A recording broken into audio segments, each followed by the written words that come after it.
Hi guys, it's Irit and I have another project to share, and this is actually the first layout I created for the online crop, and my challenge is to use stencils and mask on your layout. And I really liked how it turned out, but I also wanted to play some more. So I'm not sure. I made two layouts as of today. I'm recording this on Sunday, April 26th, and my challenge will go. Um, I'll be hosting it a week from now, so who knows? Maybe I'll find some more time to play. Okay, so I wanted to use um, stencils in lots of different ways.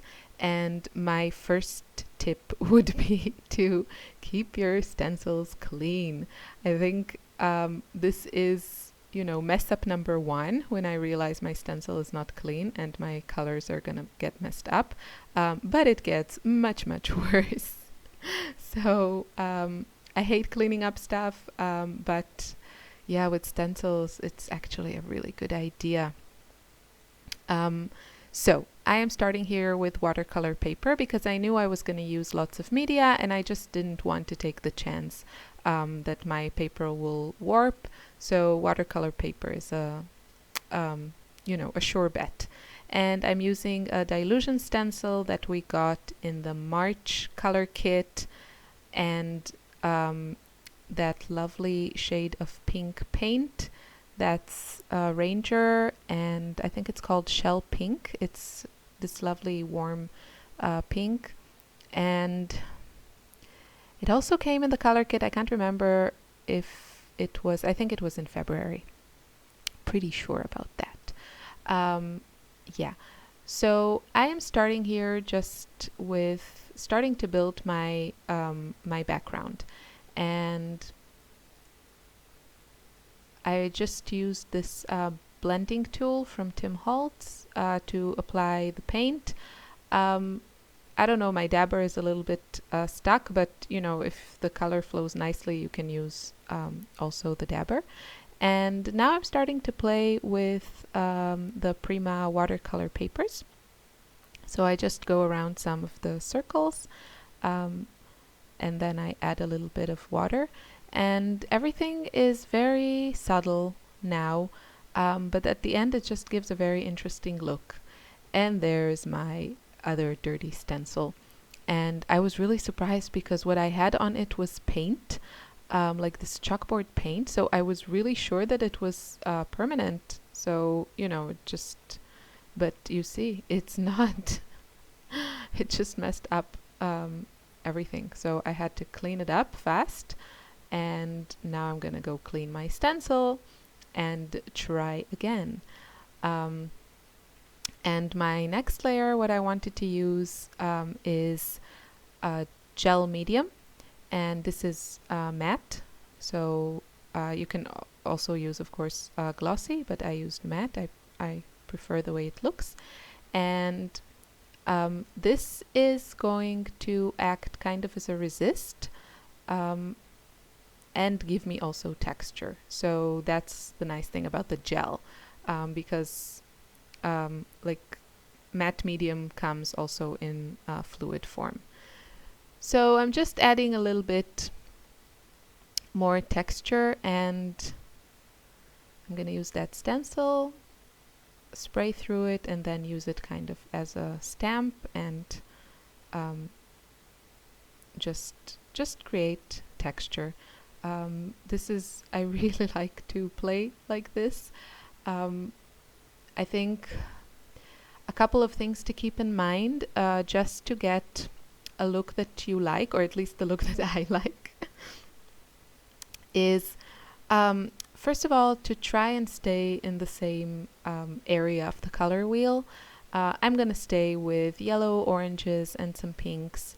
And that really allows you to build a background and still keep the colors clean. And even if they mix up, they create pretty shades. And you don't get any browns or any mud, unless, of course, you want to. But I don't. So I'm just playing around with these pencils, and they are just lovely. The color just flows. And I have to say that they actually, I thought the gel medium would resist them a lot more than it did. So actually it was really nice. I could paint on top of it, or like draw on top of it, and I don't know, it looked really cool. I think maybe in the close-ups you can just get a little bit a better view of it. And I'm adding some splatters. And yeah, this was just a lot of fun. So yes, what I was going to say. So one thing is to keep to the, colors that are close on the color wheel. And then the other thing you can see, I left here, I would say probably at least a third of my background is just white. Well, off-white, but untouched. And that is, it's totally a taste thing, but I prefer the look I get when I leave some white space. You could do the same thing all over, over your whole background if you like that better. But if you want to play with mixed media and you're scared that it'll be too busy or something like that, then really try to keep a third of your background at least. I would say either use 2/3 or 1/3.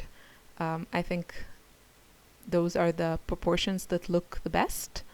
And so either, go crazy over 2/3 of the page or 1/3, and leave 1/3 or 2/3 blank. That's just how I like it. So now I am kind of building the layers behind my photo, and I'm using a couple of the papers from the Amy Tan Rise and Shine 6x6 paper pad that came in the Project Life kit. And I need to find a photo, and eventually I will find. But I decide to add a little bit more mixed media to the layers behind my photo.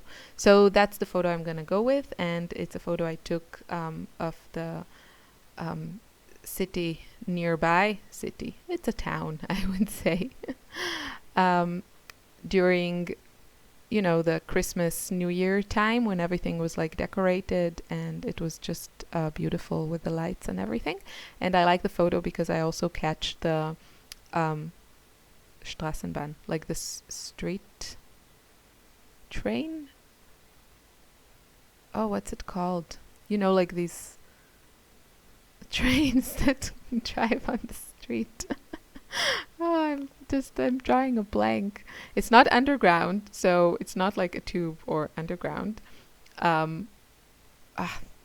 Well, embarrassing. I have no idea how to call this, but it's in the photo, and I really like how that looks. So now I'm thinking. You can see my thinking fingers there, and I decide to add some gesso because I'm going to add some color and other stuff, and I don't want my paper to buckle. So I'm just grabbing a brush, which took some thinking because then I think I have to clean the brush, so that's always for me a reason not to use a brush.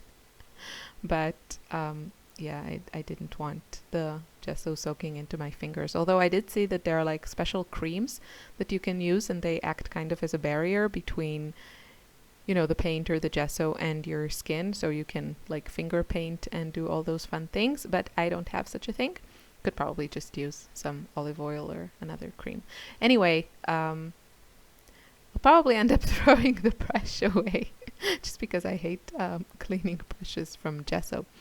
Anyway, so I applied some gesso and I'm drying it, and then I'm just gonna go again with my watercolor pencils and add some more circles. And I think this is a really fun way to use stencils and kind of to incorporate some papers into your background. and I think it looks really cute. Only a little bit of it is going to show under the photo, but of course you can just make your photo mat bigger, um, and then like more of this will show. And this is just fun because these pencils are like super fun. And I think my final touch is going to be some modeling paste or texture paste. I'm using the Ranger brand here. It also came in a color kit, a previous one from last year, and this Dilutions stencil that came in the March color kit. And I'm just adding some texture, and I really love adding texture over a few layers of paper. I really like how that looks, so I'm gonna do it here. And I'm even gonna clean my stencil. Yes, you should too. And that's kind of it. Even though there's like I think 5 more minutes to this video, but I think it's mostly me fussing around with the title and the very few embellishments that I'm actually gonna add onto this page, because there's a lot going on, and it's not very needed, I think.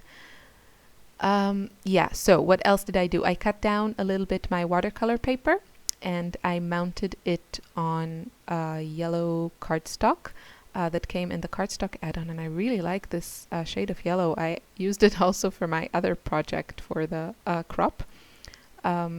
It's just this really beautiful buttery shade of yellow.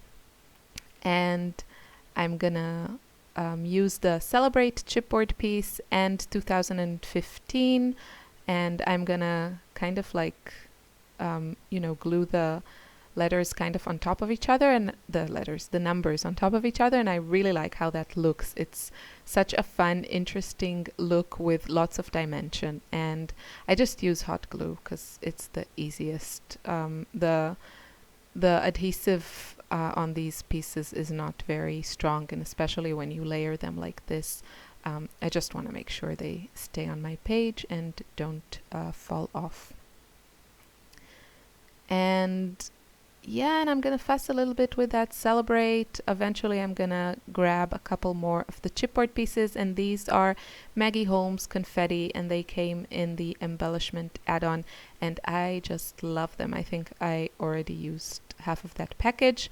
I just have to figure out how to use the numbers. I really like them, but it's just not something I use regularly on my pages, and they're huge, so it seems to me like a little bit weird, just to use huge numbers to say like the year or something in a layout that has, the year on it just as like a little detail of when the photo was taken. I think they would be perfect for birthdays or special occasions or like New Year layouts or something, but they're really big. So I'm gonna try and figure out a way to use them. I'm gonna add that little arrow. Arrows are always fun and easy to use, for me at least.